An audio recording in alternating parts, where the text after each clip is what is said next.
Howdy folks, good day to you. What we've got here is a 2018 variety Ford Escape, and the customer states check engine light is on and the engine runs rough. It has 63,225 miles. So the scan tool is getting a workout today, and we are going to diagnose this concern and see what's going on. So stay tuned, this is going to be a very good video.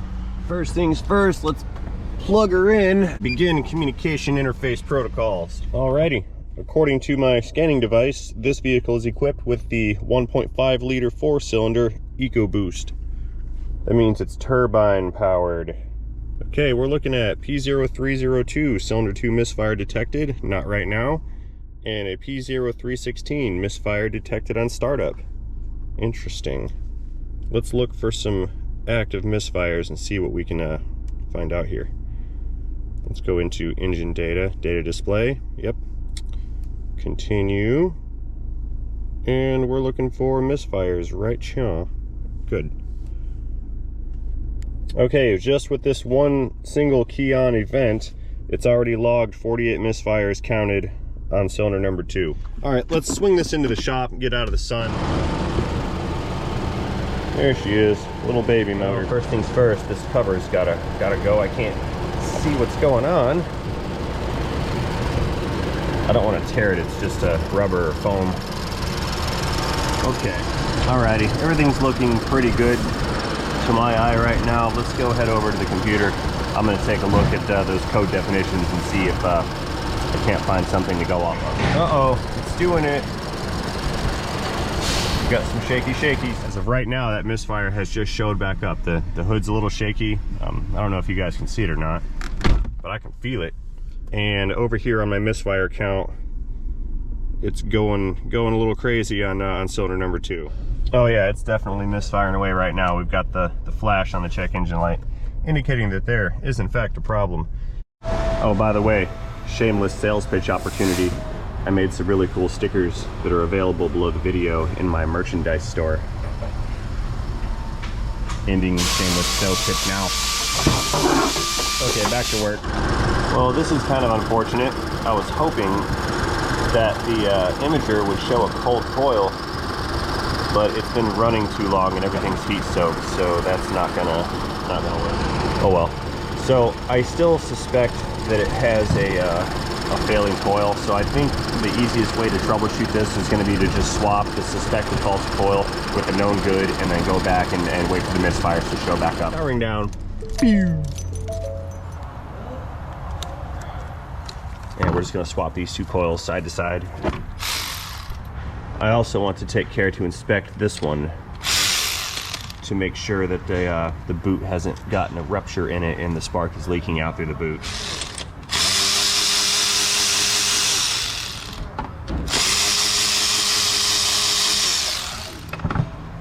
Okay, this one, oh, they're bolted down twice.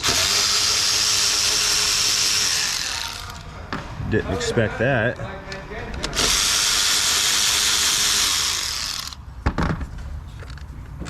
Okay. That's our suspected faulty coil. I don't see any carbon marks or places where spark may have leaked. Let's go ahead and swap this one over to here. And then this one over here on number 1. So now our suspected faulty coil is on cylinder 1. And a known good coil is on 2. Okay, let's fire it back up and see what we've got.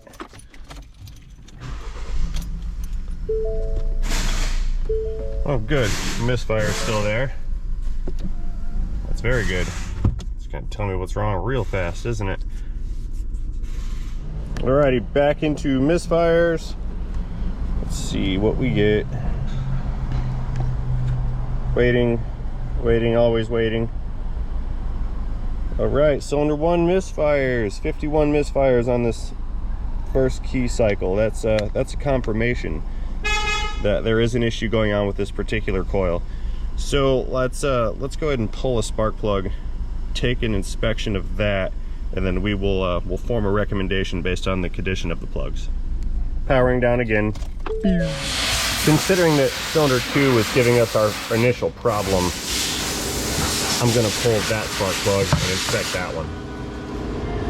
Now, considering that the spark plugs are kind of angled back and to the left a little bit, I can't really get a good straight shot on them, so I'm going to use this very weird, interesting double wobbly extension. It's not a tool that I use very often, but when I need it, I need it. And this is one of those times. Reverse click.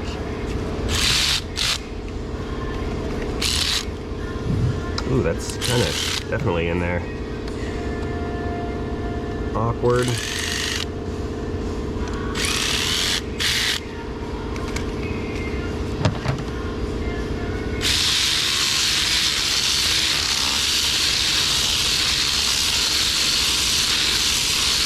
Here it comes.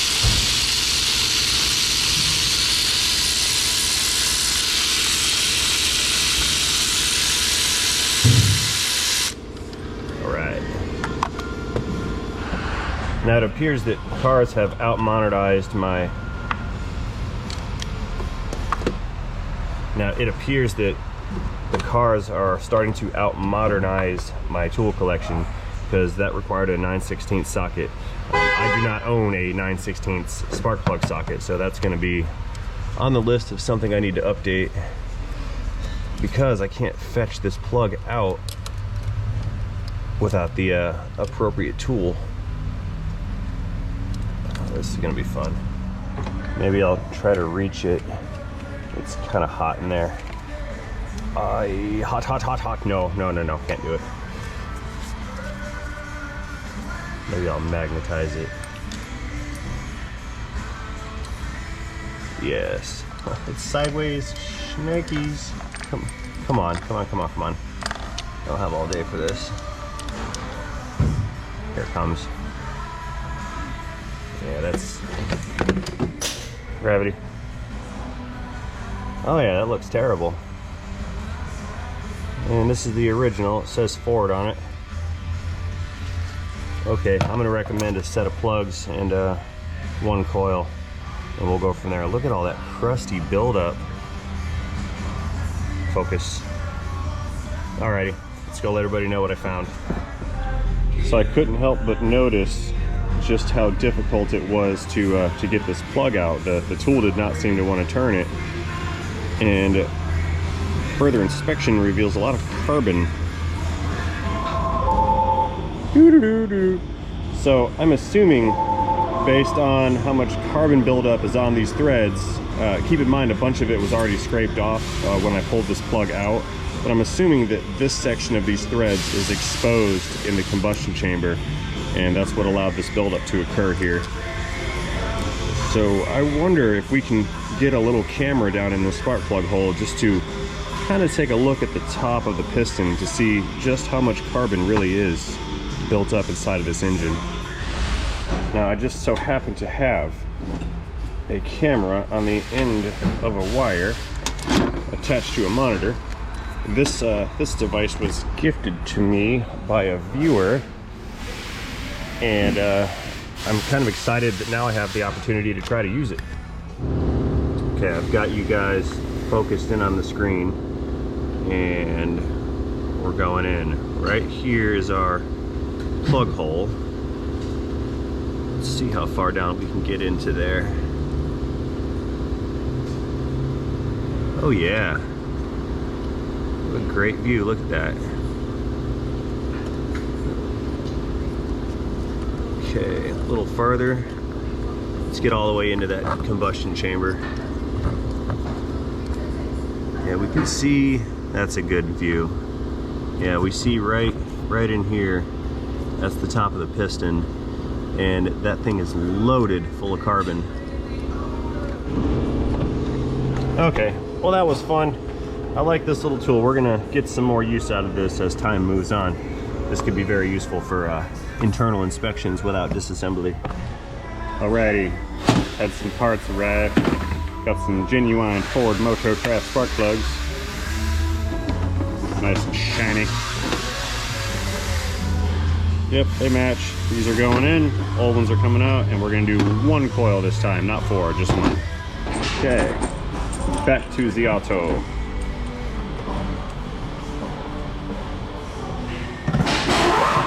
Okay, this is our old number 1 coil. That's the known good coil.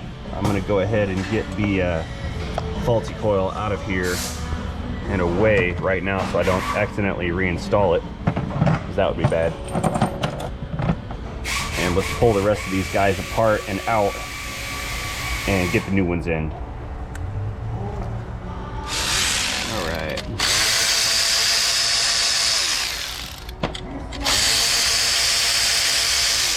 I hope the rest of these plugs come out easier than the first one did.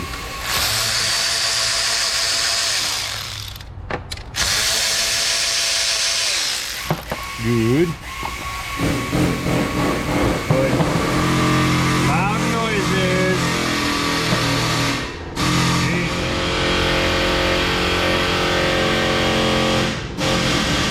What?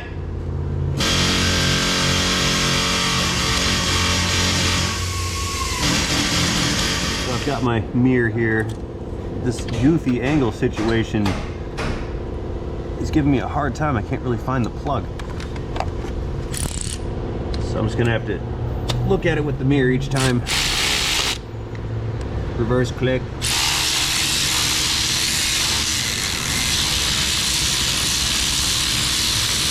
Okay. Done screwing around. And I'll fish that guy out with a magnet. Yep. Good. Yeah, that's just as nasty as the first one. Okay. Wrench and repeat. Next plug's down there somewhere. I think I've got the angle figured out. Yeah, I do.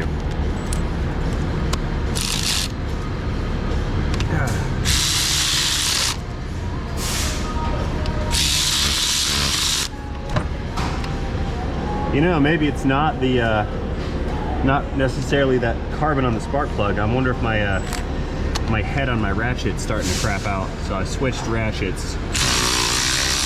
Yeah, something's going on with that electric ratchet. I'm gonna have to get that rebuilt.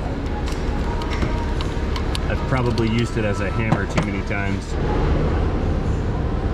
All right, that's 3 out of 4, and I've got to get cylinder 1. Yeah.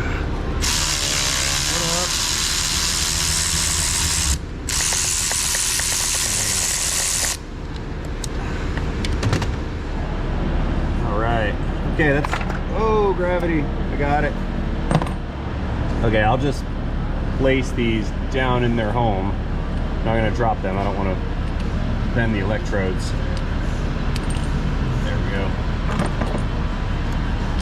And they sit deep in this head too, they're down there.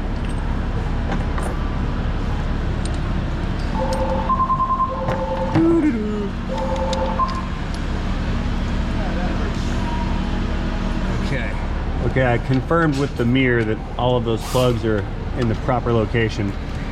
Now I just need to thread them in and apply some torque.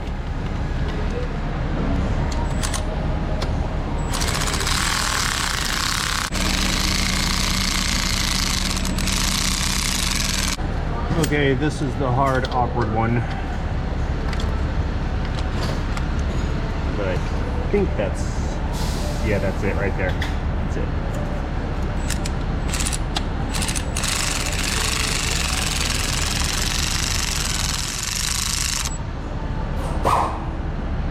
Click. That's why you're going so slow. Yeah, I don't want to, I do not want to apply torque with the tool. It can be violent and abrupt. I don't want to break things.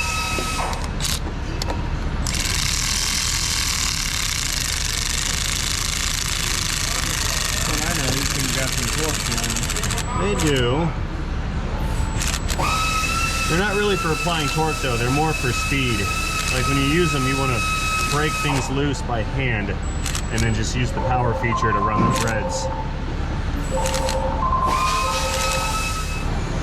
Click.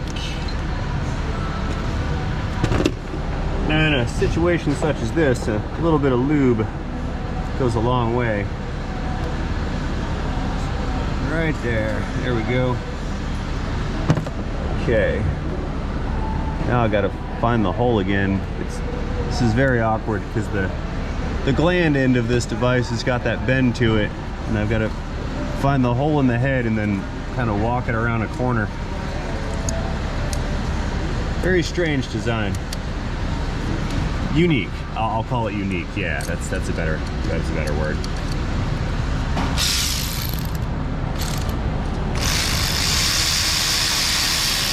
Click.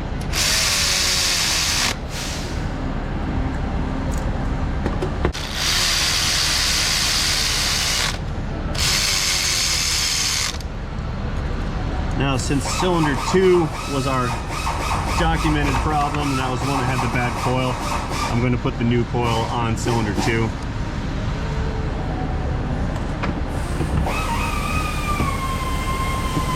I'll do that because, let's say another coil fails on this in the future, and it happens to be in the number 2 position. A customer may not realize that although it's the same cylinder, a different coil is in that position, and they could digest that situation as a failed repair, which would be bad. So just to mitigate that as a possibility, the new coil will go in the position where the old coil had previously failed. Right, home stretch time.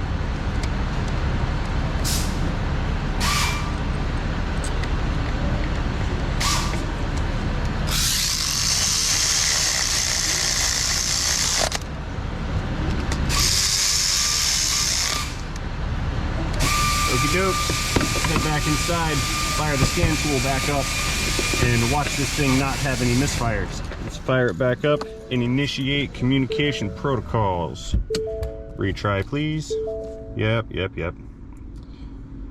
Collecting data. Okay, here's where we left off. Let's see, the counts that are still present are the averages from the last 10 drive cycles. So it says we're looking for misfires on 2, and we're looking for a misfire on 1, because that's the ones that we had created. So let's starting the engine. And voila, no registered misfires. The shaky shake on the hood is gone. Shaky shake on the steering wheel is gone. Misfires are gone. Check engine light is not flashing. Let's go take a peek at the engine to confirm, and then we will head out on the ROAD for a test drive. All right, looking good. She's running smooth. Let's recover the engine, and we'll get out of here.